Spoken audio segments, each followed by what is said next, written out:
Neće se oni tako lako dati svojih foteljica. Još jedna sramotna izvedba Dinama u režiji Klaunvara ili ti Fabija Cannavara, koji sigurno još jednom je pokazao da nije trener za Dinamo, ali nije tu samo problem u Cannavaru, problem je puno dublji. Dinamo je izgubio 3:0 od Istre u Puli u utakmici gdje je Istra odigrala fenomenalno i moramo pohvaliti Istru, znači fenomenalna utakmica.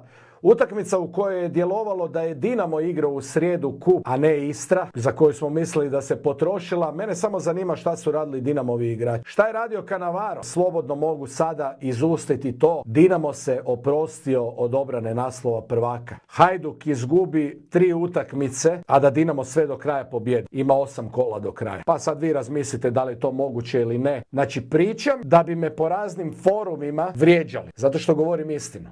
Zato što nekome paše ovo tu što se događa u Dinamu.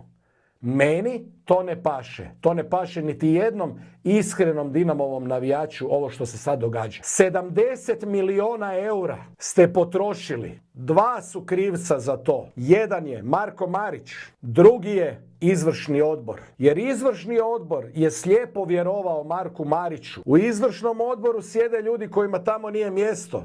Izvršni odbor je taj koji je odobravao silne milijune da se potroše na trenere, na otpremnine, na upitna pojačanja, strance. Oni su zaslužni za Dinamo kakav je danas. Dinamo ima 70 milijuna budžet. Više nego zajedno Rijeka i Hajduk. Hajduk koji sad bježi 9 bodova.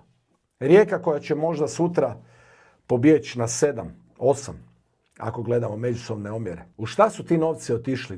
Gdje je to bačeno? Da ste potrošili 5 milijuna eura za Mjereza, 5 milijuna za Marka Pašalića, za Pjacu 1,5 milijuna i za Šotičeka 2 milijuna, to vam je 14-15 milijuna, bili bi 15 bodova isto. Da niste maknuli Bjelicu, Dinamo danas ne bi bio ovako izgledao. Znači to je još jedna stvar koja je neozbiljna, gdje Dinamo nema sportskog direktora već jako dugo. Sutra ga dovest i da u telefonskim razgovorima i dogovorima sa novim trenerom Marijom Kovačevićem dogovara kostur momčadi za sljedeću sezonu, koga će se riješiti, koga ne. Može to biti Željko Sopić ako je voljan se vratiti iz Poljske. Garcia isto tako pokazuje danas kako se igra nogomet. U godinu dana ste uspjeli od Ferrarija napraviti Trabant, Fiček, Peglicu. Nije problem da neko drugi bude prvak. Problem je što imamo ovo što imamo danas u Dinamu. Moraju neki ljudi iz rukovodstva Dinama otići. Bolje im je da sami napuste i odu, ali se oni tako lako dati svojih foteljica. Vjerujte mi, neće. Ne, ipak je to šuška. Miš, biber, melje.